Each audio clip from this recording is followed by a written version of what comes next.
మలాకి 3:7 మీరు నా తట్టు తిరిగిన యెడల నేను మీ తట్టు తిరుగుదునని సైన్యములకు అధిపతియగు యెహోవా సెలవీయగా.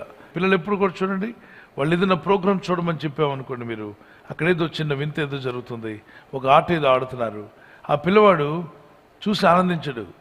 వాడు చూస్తూ అమ్మ వైపు నాన్న వైపు చూస్తాడు. వాళ్ళిద్దరు కూడా చూడాలి వాడి వైపు. అంటే వాడు చూసే ప్రోగ్రామ్ని అమ్మ చూడాలి, నాన్న చూడాలి. ఒకవేళ పేరెంట్స్ బిజీగా ఉంటే వెళ్ళి పిలుస్తాడు. చిన్నపిల్లల గురించి నేను మాట్లాడుతున్నాను. వాళ్ళ దగ్గర AK-47 అనే గన్ ఉంది. వాళ్ళ దగ్గర ఏం గన్ ఉందండి? పిస్టల్స్ ఏమైనా ఉన్నాయి. అది ఏడ్పు అనే గన్. వాళ్ళకి ఏడవడం ప్రారంభిస్తే అమ్మ ఎక్కడున్నా పరిగెత్తుకుని రావాల్సిందే.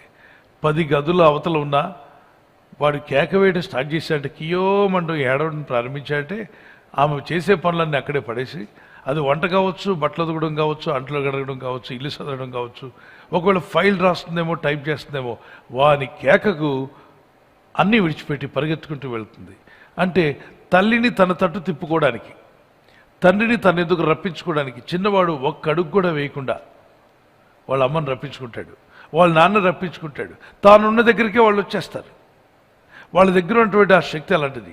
ఏమిటబ్బా ఆ శక్తి అంటే ఏడ్పు అనే శక్తి. అంటే ఒక ఏడ్పుతో పేరెంట్స్ ఎక్కడో బిజీగా ఉన్న వారిని కూడా తన వైపు మరల్చుకోగలిగాడు.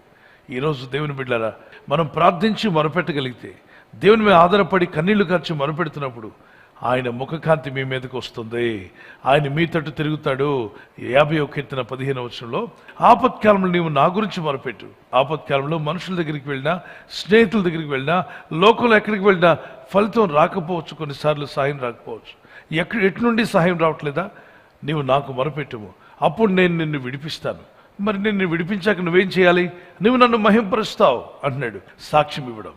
నా ప్రభు చేసిన మేలు ఇదిగోండి చూడండి, ప్రభు నా పట్ల కనికరించాడు, నా రోగాన్ని తొలగించాడు, వైరస్ బారిన పడిన మా కుటుంబాన్ని రక్షించాడు, ఇదిగో శోధనలో పడిన మమ్మలను ఇక మేము లేవలేమేమో అనుకున్నాం, కానీ మమ్మల్ని లేవనెత్తాడు. నీతిమంతుడు 7 మార్లు పడినను తిరిగి లేచును అని వాక్యం సెలవిస్తుంది. కనుక నువ్వు పడిపోయిన స్థితిలో ఉంటే మొరపెట్టు, ఆపత్కాలంలో ఉంటే మొరపెట్టండి, ఆయన తట్టు తిరగండి, మొరపెట్టి ప్రార్థించండి. ప్రభా, నేను ఇక నుండి నా జీవితంలో ప్రతి క్షణము నా మనస్సు, నా ఆలోచనలు, నా తలంపులు నీ తట్టే ప్రభు అన్నవారు మీ చేతిని పైకెత్తగలరా? ప్రార్థన చేసుకుందాం. మనం ఆయన తట్టు తిరిగిన యెడల ఆయన మన తట్టు తిరుగుతాను వాగ్దానం చేశాడు. ఆయన మాట తప్పని దేవుడు. Let's lift up our hands to God. ప్రభా, నీ తట్టు తిరిగి ప్రార్థిస్తున్నాను, నాకు సహాయం దయచేయండి. కొండల తట్టు మా కన్నులు ఎత్తుచున్నాం, మాకు సహాయం ఎక్కడి నుండి వచ్చును ప్రభా? అయ్యా, భూమి ఆకాశంలో సూచించిన నీవే మాకు సహాయము, నీవే మా సర్వము నా తండ్రి. నీ ప్రజలందరినీ దర్శించండి, ప్రతి ఒక్కరిలో నీ ఆత్మను కుమ్మరించు నాయన, పరిశుద్ధాత్మతో నింపండి. నీ ప్రజలు మొరపెట్టి ప్రార్థిస్తుండగా వారి హృదయాల్లో గొప్ప వెలుగును ప్రకాశింపచేయండి, వారి బ్రతుకుల మీద నీ ముఖ కాంతిని ప్రకాశింపచేయండి. వారి ఇళ్లలో ఉన్న వ్యాధన, బాధ, శోధన నుండి వారు బయటపడాలి. ప్రతి ఒక్కరు కుటుంబాల్లో ఉన్నటువంటి చీకటి శక్తులు వారిని విడిచిపోవాలి. అయ్యా, నీ తట్టు తిరిగి ప్రార్థిస్తుండగా ప్రాణాపాయంలో ఉన్నవారు, ఆపదలో ఉన్నవారు, శ్రమంలో ఉన్నవారు, ప్రాణం పోతూ కొట్టుమిట్లాడుతున్నవారు యేసు అని పిలుస్తూ ఉండగా, రక్షక మీ రక్షణ వారికి దయచేయండి. వారి ఊపిరితిత్తులను బాగు చేయండి. వారు లేచి కూర్చొని పనిచేయటకు సహాయం దయచేయండి. వారు సాక్ష్యం ఇచ్చటకు సహాయం చేయండి. ఈ రాత్రి నెమ్మదితో పండుకొని సురక్షితంగా కాపాడబడినట్లుగా నీ అగ్ని కంచి వేసి మమ్మల్ని కాపాడండి.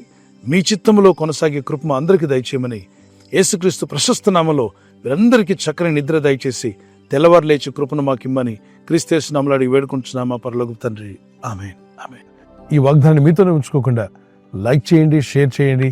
అనేకులు ఈ యొక్క ఛానల్ సబ్స్క్రైబ్ చేసుకోమని తెలియపరచండి. సబ్స్క్రైబ్ చేయని వారు కూడా సబ్స్క్రైబ్ చేయండి. Good night. God bless you.